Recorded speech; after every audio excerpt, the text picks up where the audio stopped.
Good afternoon, everyone. Thank you for joining us for this reverent celebration of America's leaders, past and present. Now, Walt Disney World Resort proudly presents the Hall of Presidents.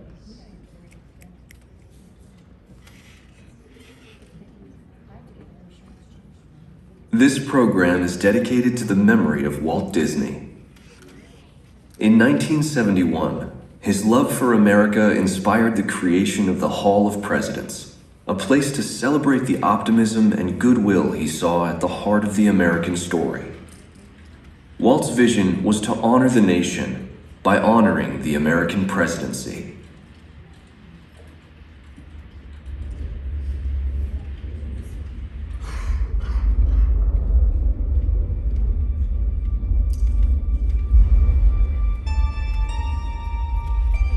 It is 1783, and the smoke is clearing in the wake of the Revolutionary War. Over the course of 8 grinding years, General George Washington has led a force of shopkeepers, farmers, and Native American allies to victory over the greatest military power in the world. A new nation has been born, independent and free. The founders must form a national government. In 1787, through months of passionate debate, they create a written constitution. For the country's highest office, they imagine something new in the history of the world. A leader not born to power like a king or queen. A leader who has not seized power through conquest. A leader not separate from the people, but elected by the people. From among the people. We, the people. This is a new idea, an American idea. The idea of a president.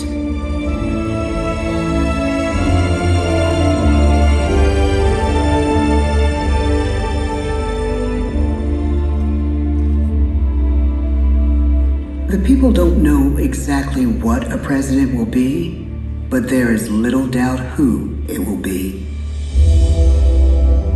George Washington's stature and bearing have marked him as a leader. His integrity has made him a great one. Washington knows that many generals who have led successful revolutions make themselves dictators or kings.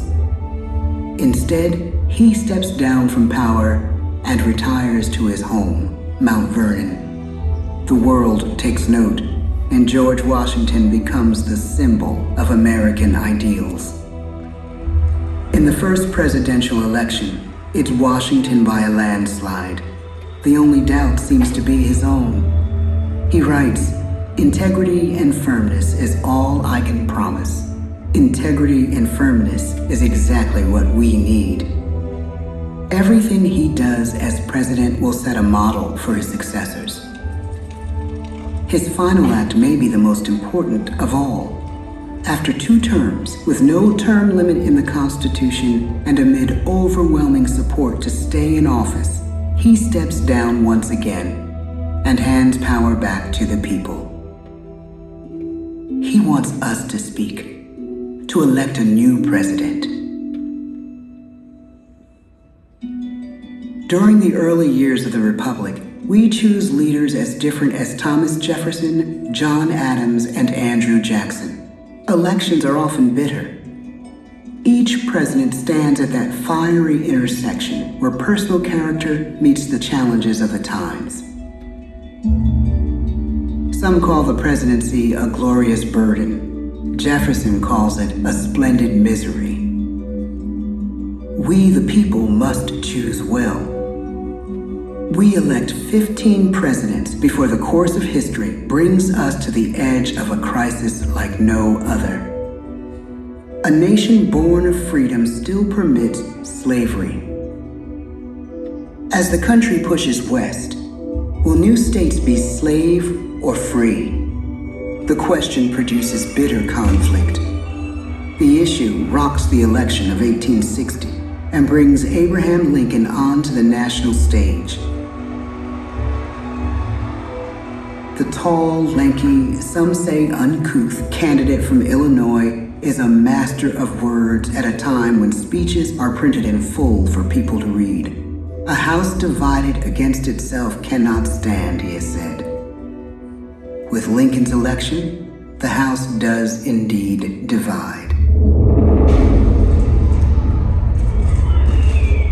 Civil War. 11 states secede from the Union. The war becomes a defining passage in the American story. The president's own inner strength and depth of character changed the course of history. Lincoln had come up the hard way, on the American frontier, desperately poor, with less than a year of formal schooling. His early years were scarred by tragedy, the death of his mother, his sister, his first love. He struggles with depression, but never loses his determination to rise above it. He once said he's driven by a desire to leave the world a little better place for having lived in it. The war rages. Lincoln fights to preserve the Union and end slavery. Neither is a sure thing. At Gettysburg, Pennsylvania, 6 months after one of the bloodiest battles of the war, the president dedicates a cemetery to the thousands of soldiers who died there, in words we can never forget.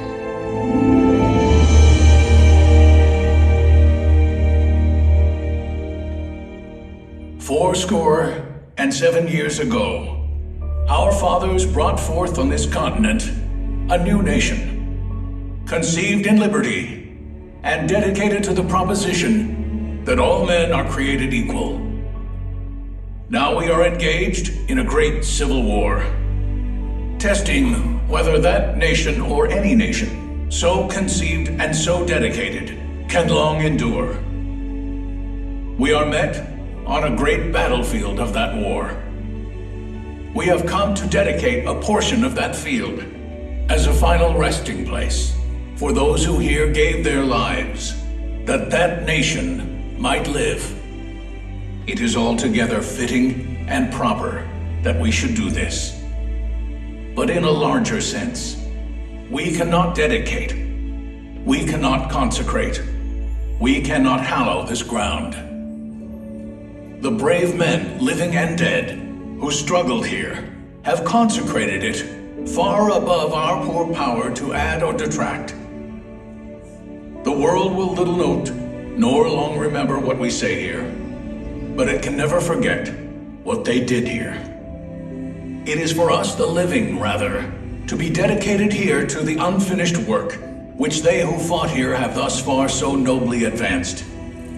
It is rather for us to be here dedicated to the great task remaining before us, that from these honored dead we take increased devotion to that cause for which they gave the last full measure of devotion.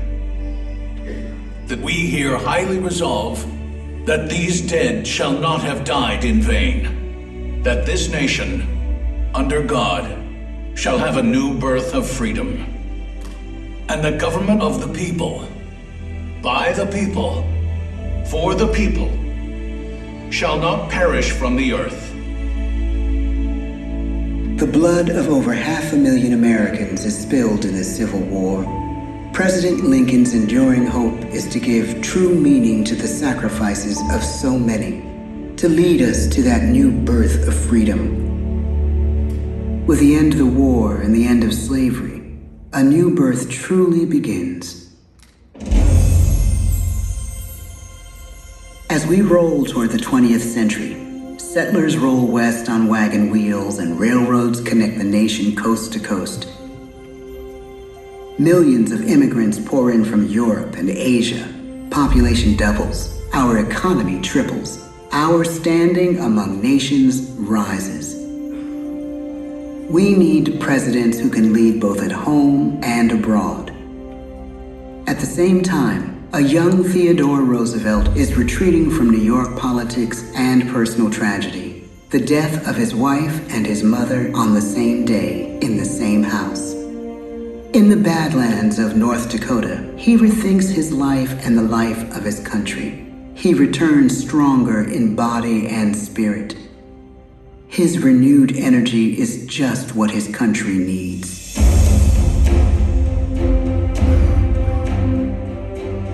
American industry is booming, but social tensions are rising.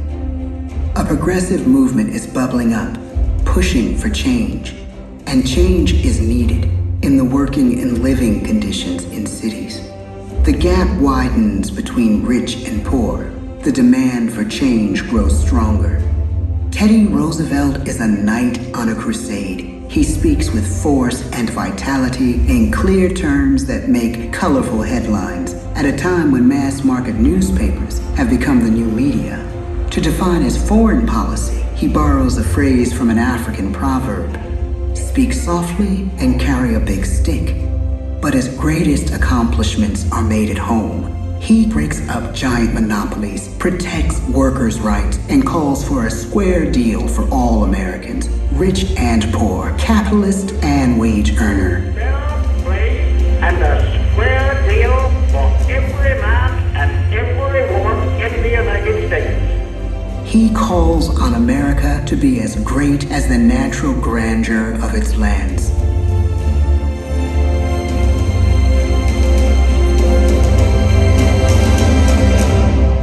Keep your eyes on the stars and your feet on the ground, he tells us. And we do.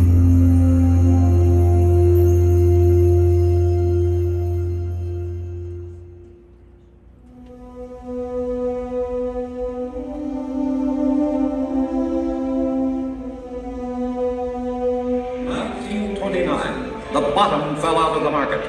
12 million unemployed. The bread lines and the soup. The results of the 1932 election now appear. When we elect our 32nd president, it is the worst of times. The course of history and the course of one president's life again shape a turning point in our national destiny. Franklin D. Roosevelt, paralyzed by polio, knows how to restore the faith of a people paralyzed by the Great Depression. I believe in practical explanations and in practical policy. He has found the inner strength his countrymen now need. He speaks to us like a friend, a neighbor. His optimism is contagious, his voice perfect for the latest breakthrough medium, radio. He calls us to believe we have nothing to fear but fear itself. And we do believe. Tonight's attacks on England are perhaps the most widespread of the war. In the course of the day. But an even greater challenge dominates his final years in office: the Second World War.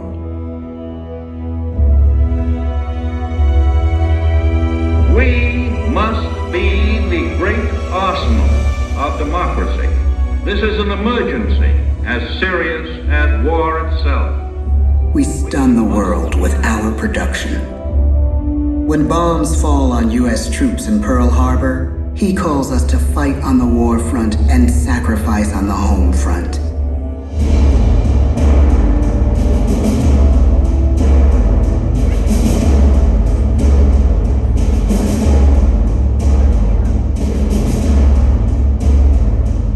The harder the sacrifice, the more glorious the triumph. So spoke America in the year 1776. So speak Americans today. The world changes. The country changes. And yet, in one sense, what we need most from our presidents has never changed. A guiding vision that calls forth the best that America can be. Will outer space be developed for the benefit of all mankind? Or will it become another focus for the arms race?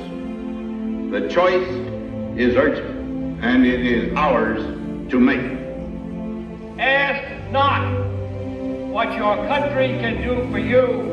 Ask what you can do for your country. But really, it's all of us who must overcome the crippling legacy of bigotry and injustice. And we shall overcome. One of the agreements that President Sadat and Prime Minister Begin are signing tonight is entitled A Framework for Peace in the Middle East. Mr. Gorbachev, tear down this wall. You have lost too much, but you have certainly not lost America. I can hear you. The rest of the world hears you. Loving this country requires the willingness to speak out for what is right, to shake up the status quo. That's America. Our presidency is no longer just an idea. It is an idea with a proud history. Ladies and gentlemen, the presidents of the United States of America.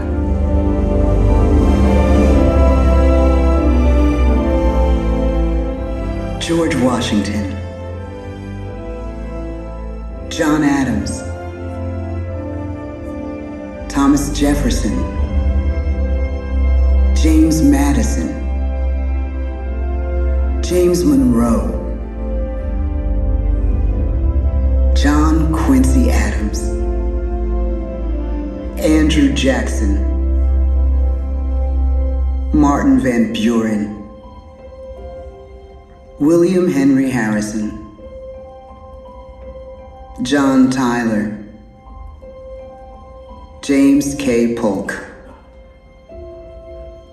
Zachary Taylor, Millard Fillmore, Franklin Pierce, James Buchanan, Abraham Lincoln,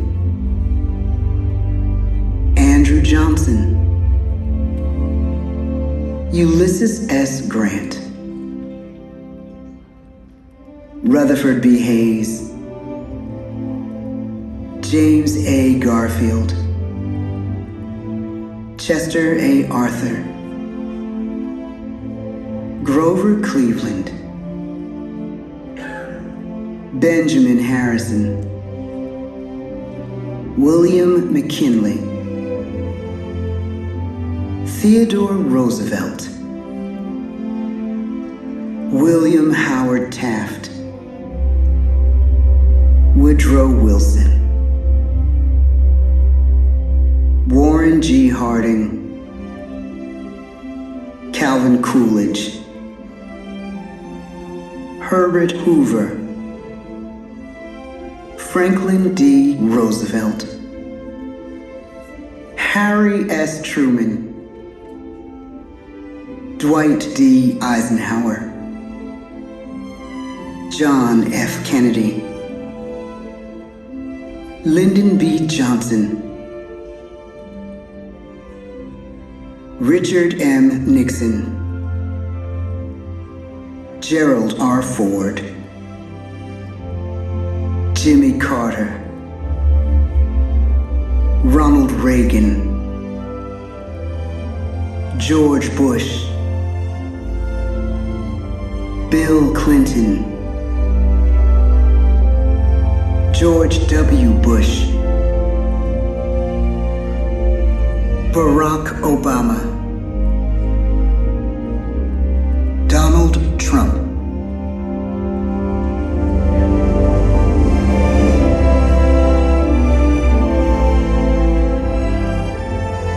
And now we come to the present. Once again, we place our trust in the idea of a president, as we have from the beginning. My fellow citizens, no event could have filled me with greater anxieties than that notification on the 14th day of April, 1789, that you had selected me to lead our nation. But it was with the confidence of my fellow citizens that I took an oath.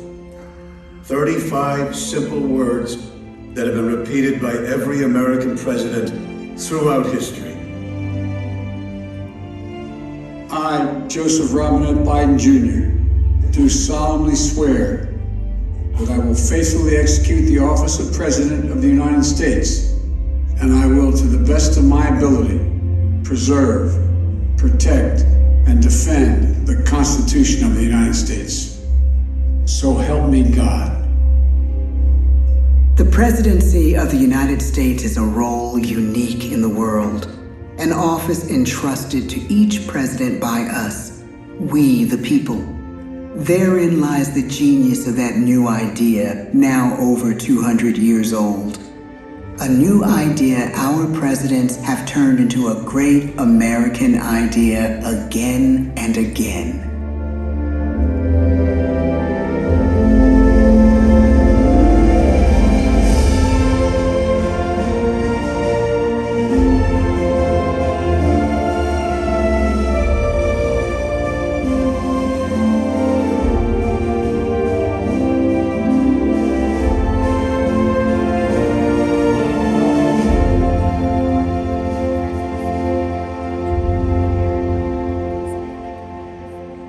This concludes our performance. Please make sure you have all of your personal belongings and exit the theater only to your right.